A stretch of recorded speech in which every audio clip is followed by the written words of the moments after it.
Hello everyone. तो आज की वीडियो में हम लोग देखेंगे कि एक्सरसाइज 1.1 का क्वेश्चन नंबर 4। पिछले वीडियो में हम लोग ने देखे थे कि क्वेश्चन नंबर 1 का फर्स्ट सेकंड थर्ड अच्छे सॉल्यूशन देखे थे। अब इस वीडियो में देखेंगे कि क्वेश्चन नंबर 4 का सॉल्यूशन किस प्रकार से करते थे। बहुत ही सिंपल है। अब क्वेश्चन एक बार पढ़ लेते हैं। Determine whether each of the following relations are reflexive, symmetric and transitive. Determine मतलब आपको ये पहचान करना है, आपको ये यहाँ पे बताना है। आप डिटरमाइन करना है, आपको बताना ये है कि इसमें जो रिलेशन आपको दिया है, जो रिलेशन आपको दिया हुआ है वो रिलेशन आपको क्या है, रिफ्लेक्सिव है कि सिमेट्रिक है कि ट्रांजिटिव है। अगर है तो कैसे है, इसका प्रूफ के साथ आपको बताना है कि किस प्रकार से रिफ्लेक्सिव है, सिमेट्रिक है एंड ट्रांजिटिव है। देखिए सबसे पहले यहाँ पर देखेंगे कि रिफ्लेक्सिव से पहले देखेंगे रिलेशन कैसे बनाएंगे ना, क्योंकि यहाँ पे दिया है कि रिलेशन आपको दिया है कि relation are in the set Z मतलब इंटीजर नंबर होता है ऑफ ऑल इंटीजर डिफाइंड, यानी कि यहाँ पे दुनिया में जितना भी इंटीजर नंबर है उसमें से कोई भी इंटीजर नंबर लेके हम सेट बना सकते हैं। ठीक है, तो यहाँ पे आर इक्वल टू क्या हो, एक्स वाई, यानी एक्स का कुछ वैल्यू लीजिए, वाई का कुछ वैल्यू लीजिए, कोई भी इंटीजर नंबर आप ले सकते हैं।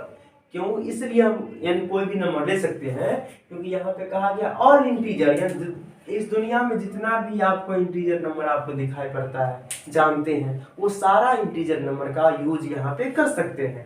एक्स वाई का वैल्यू मान लीजिए हम सबसे पहले तो 1 लेते हैं।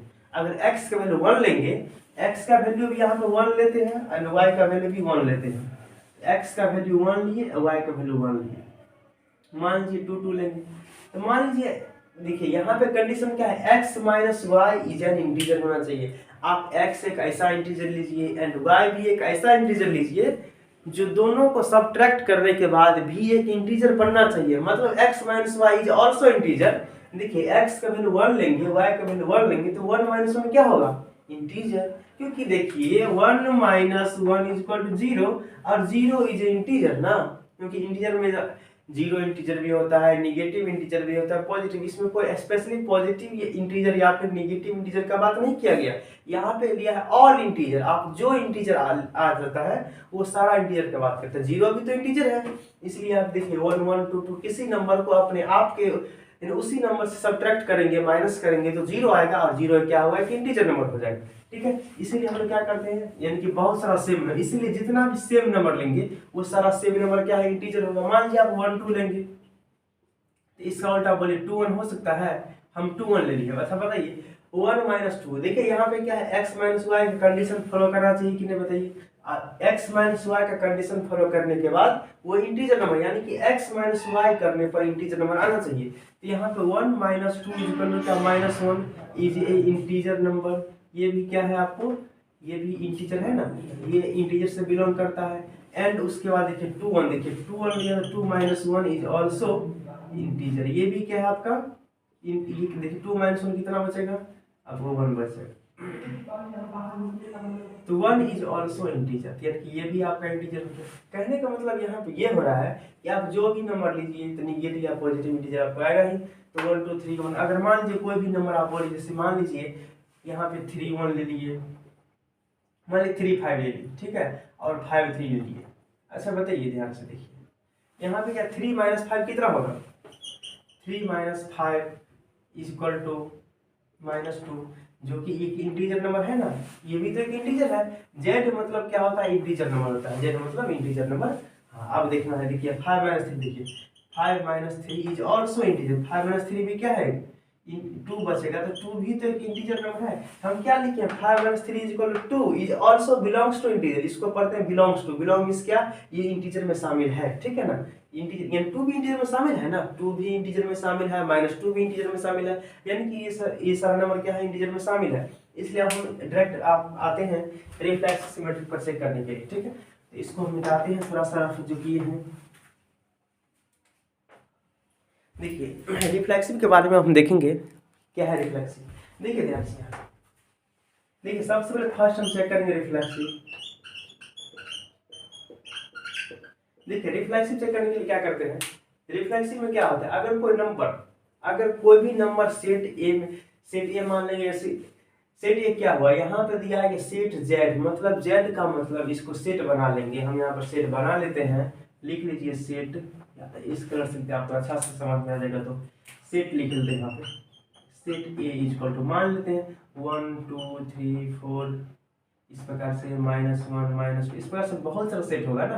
क्या इसको अच्छा सा लिख लेते हैं, क्योंकि -2 -1 0 1 2 3 इस प्रकार से क्या होगा, ये पॉजिटिव की तरफ बढ़ेगा और ये निगेटिव की तरफ बढ़ेगा। मतलब यहाँ पर दिया है ऑल इंटीजर नंबर, यानी कि दुनिया में जितना भी इंटीजर नंबर है उस सारा इंटीजर नंबर का बात यहाँ पे कर रहा है। तो सारे इंटीजर नंबर तो यहाँ लिखा दिया, यानी 2 के पीछे जितना भी इंटीजर नंबर है वो सारा नेगेटिव इंटीजर इधर हो गया और शून्य यानी 0 इंटीजर यहाँ हो गया और पॉजिटिव इंटीजर इसके इधर हो गया। ठीक है, अब देखिए यहाँ पे जो भी नंबर है, मान लीजिए 2 लीजिए, अगर हम 2 और 2 ले लिए, -2 और -2 ले लिए, 2 इंटीजर, यहाँ पे रिफ्लेक्सिव तो मतलब -2 -2 क्या -4 है, -4 भी तो इंटीजर है ना।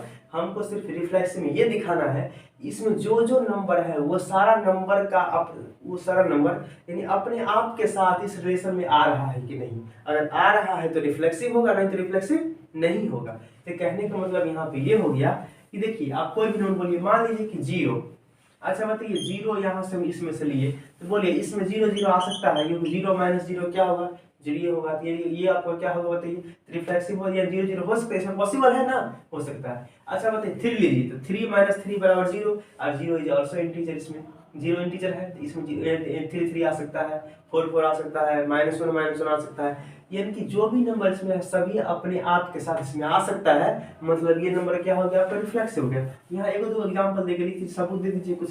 यहाँ पे देखिए प्रूफ आपको करना है यानी दिखाना है, लिखना है यार 1 belongs to set A, then 1 and 1 is also belongs to R। देखिए यहाँ पे क्या लिखे हैं, अगर 1 इस A में है, A मतलब इस सेट में है, तो आपको 1 1 इस R में होना चाहिए, जबकि है सो लिख देंगे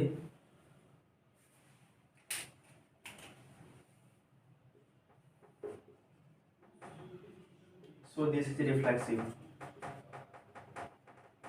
इसीलिए क्या है आपका, इसीलिए ये रिफ्लेक्सिव होगा। ठीक है, अब नेक्स्ट देखना है सिमेट्रिक।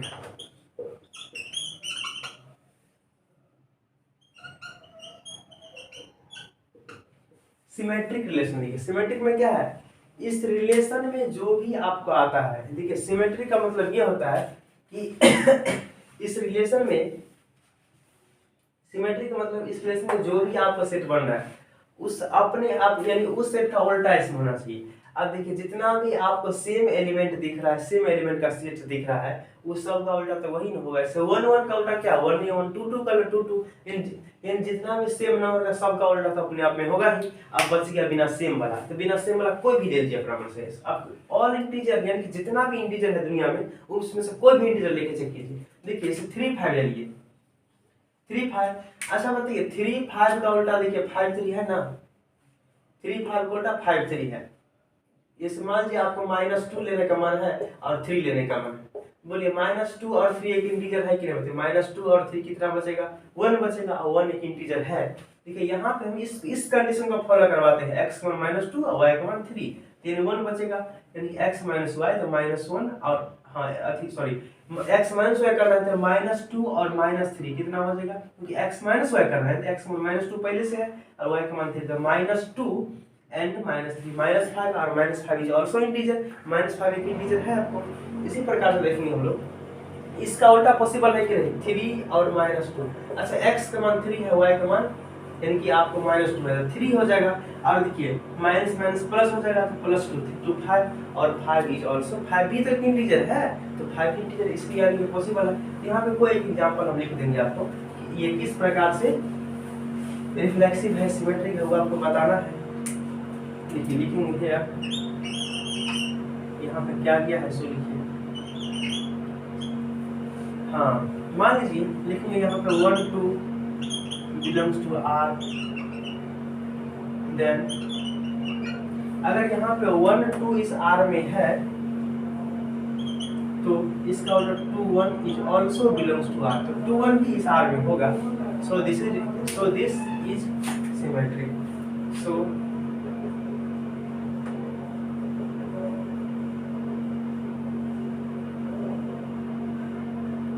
इसके लिए सिमेट्रिक भी होगा। अब लास्ट आपके पास क्या है कि किस प्रकार से हम ट्रांजिटिव देखेंगे, ट्रांजिटिव रिलेशन के बारे में। देखिए सिंपल है, आपका थर्ड में है ट्रांजिटिव रिलेशन।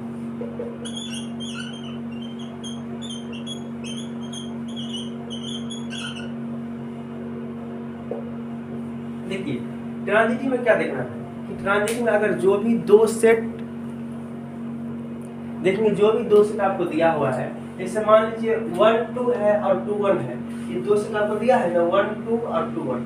देखिए ये डाउटफुल एलिमेंट, डाउटफुल पेयर बना रहा है कि नहीं। यहाँ देखिए ये डाउटफुल तो बना रहा है, इस एलिमेंट का लास्ट इसका फर्स्ट मिल रहा है ना, तो ये दोनों हट गया तो क्या बच गया 1 1, और 1 1 भी तो इस सेट में है, तो ये क्या होगा बताइए, ट्रांजिटिव होगा। लिखेंगे यहाँ doubtful element.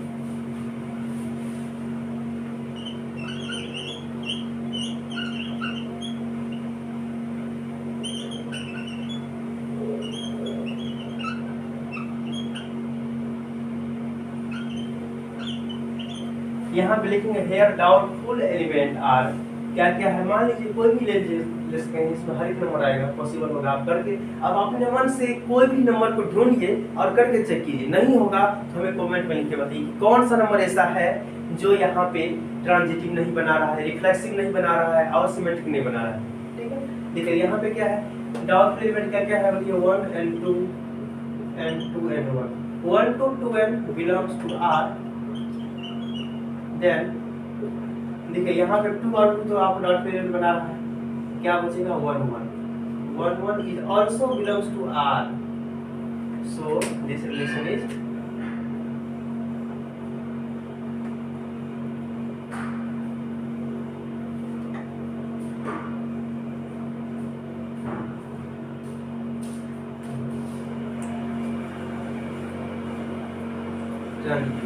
Thank you very so much. तो अगले वीडियो में हम आप लोगों को बताएंगे कि नेक्स्ट क्वेश्चन के बारे में, क्वेश्चन नंबर इसका 2 क्या है, सो देखेंगे हम लोग। ठीक है, इसका नेक्स्ट क्वेश्चन जो होगा उसके बारे में हम लोग बात करेंगे।